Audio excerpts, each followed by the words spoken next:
Well, hey everybody, it is Dan, your friendly fishmonger from dansfish.com, and I'm going to try to do a little vlog every now and then just to kind of show you in real time what's going on here at dansfish.com and at getgills.com and the other stuff that we have going on. So let me tell you what I've been doing today. So first thing is, in a little bit, I'm going to get to this tank behind me, because as you can see there's algae on the front glass. So about once a week I have to scrub the algae off the front of this glass here. From the side you can really see it.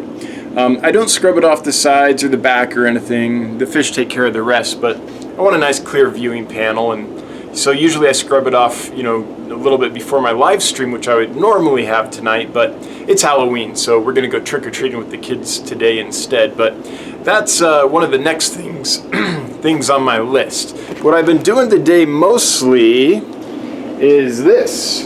I've resealed 3 aquariums, this one here, this one here, and this one here, and these are 30 gallon breeders. And I've been putting this project off for about 18 months. Those tanks have been sitting empty up here on the breeding rack in these 3 slots for ever since I had this fish room set up. I cracked them when I first tried to drill the tanks and never went back and resealed them. So I finally did that today. So that was kind of one of my big projects. The other thing that I'm working on is this. I've got a whole bunch of yarn, and I'm going to make a ton of spawning mops. I'll make a video and show you how I do that. I have a little machine I made, if you will, to make these really quickly. So instead of wrapping them around a book and taking forever, I have a way to crank out a bunch of spawning mops in short order.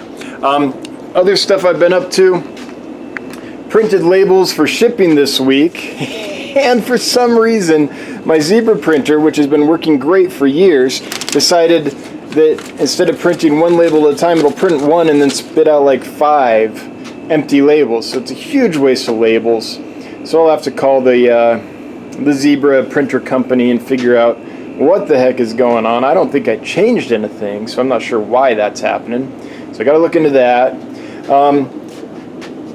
Decided to sell some fish food. I've got a ton of this stuff. This is freshwater mysis pellets, and they're 1 millimeter, so they're pretty small. It's my favorite size. I've tried the bigger sizes, but most of the fish I keep are not big, and so I like the 1 millimeter. I can feed that to my largest fish and my smallest fish, so that's the one I'm gonna go with. Anyway, it's a food I've been using for years. I love, absolutely love, and so I've got a ton of it, so I decided to bag some up and sell it. So if you want some, it's at getgills.com. So what else is going on today? There was something else. Oh, let me show you the live food cultures. I restocked my live food cultures recently, reset my live food cultures. So let's show you some of this stuff. If I can move the camera. All right, so here we are. So a couple things. So there's a bunch of amphipods chowing down on that parsnip end. We had parsnips for dinner yesterday, so I always take the little vegetable waste stuff and feed them to the amphipods. Here's a bunch more in here going nuts along with the snails. So that's how I keep these cultures going. And then down here, let's show you a little sneak peek at these guys. I don't think I've showed anyone these before. These are some Aphyosemion australis. Really pretty killifish. Got a trio of those.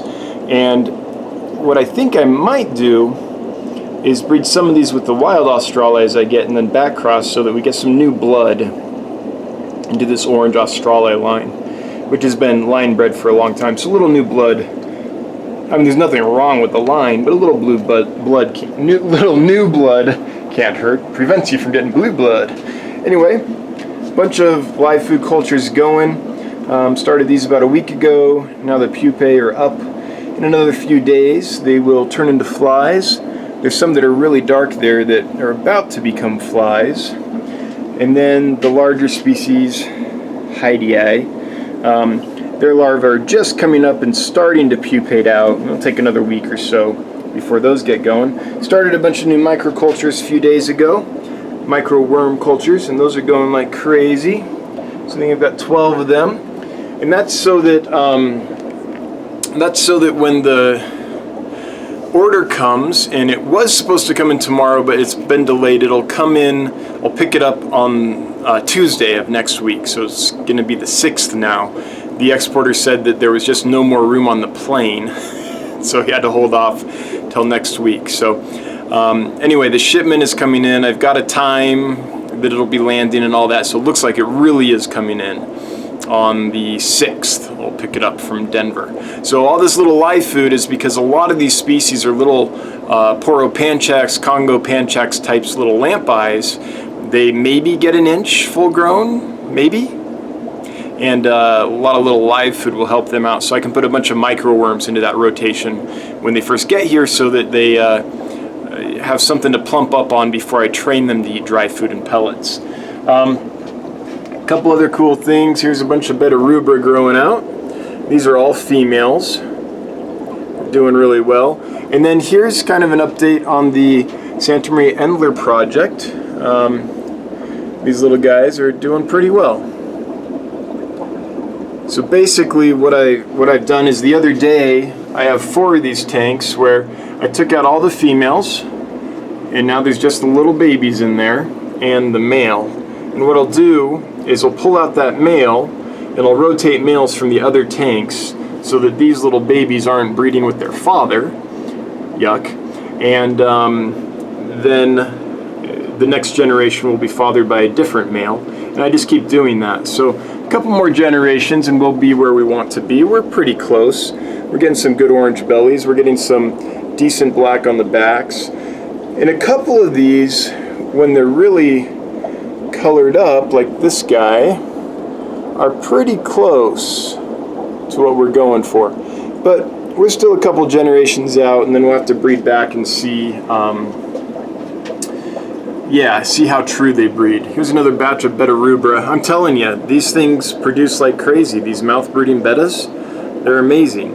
There's also some baby rice fish in there with the glowing blue eyes, little Daisy's rice fish. Bawore is the species. And there's one Limia in there, Perugier, that I couldn't get out, so it's still in there growing up. Anyway, almost every aquarium I have, the big aquariums, 75 gallons, are now almost empty, ready for the new shipment to come. Hang on, let me adjust my camera here for you. Yeah, there we go. Ready for the new shipment. So all these are pretty darn empty. This one, I'll be moving these probably to the display tank because they're so gorgeous. These Trifasciatus rainbows are really coloring out. So I want to get them in a display where we can appreciate them. I have all the tanks labeled for what's going in there. So this one will be Australi Achilles. This one will be Bivitatums. And then all the other species, they're all labeled, so I'm pretty much ready. Most of the species, I have a few Cory cats or something like that. Most of the tanks, a few Corys or something, just to keep the cycle going. Maybe a few guppies, little stuff like that. Or my favorite way to do it is just a bunch of amphipods and snails, so there's plenty of live food for the new fish when they come. Check out that Java moss. That is a bunch of Java moss. That is 2/3 of the tank bottom there. This 75 gallon is covered with that thing. So no, I can't sell it yet. I'm gonna take that, split it, and put it in some other tanks that don't have any yet. I want Java moss in pretty much every tank on the bottom with water sprite up top. That's how we do it. But anyway, I think that's gorgeous. So that's kind of what I've been up to. So I'm gonna scrub this display tank, get the algae off the front glass, and then I've got some work to do with the Get Gills site. I've got a couple people that have stores on there or customers on there that I need to reach out to and help them with figure out how to use the site and stuff. And so that's been my day so far. I hope you all have a wonderful Halloween, and I think I'll be making this video of spawning mop creation not like a boss, making spunny mops like a boss. That's what I'm going to call the video. So hopefully you see that soon. Anyway, happy Halloween, everyone. Take it easy.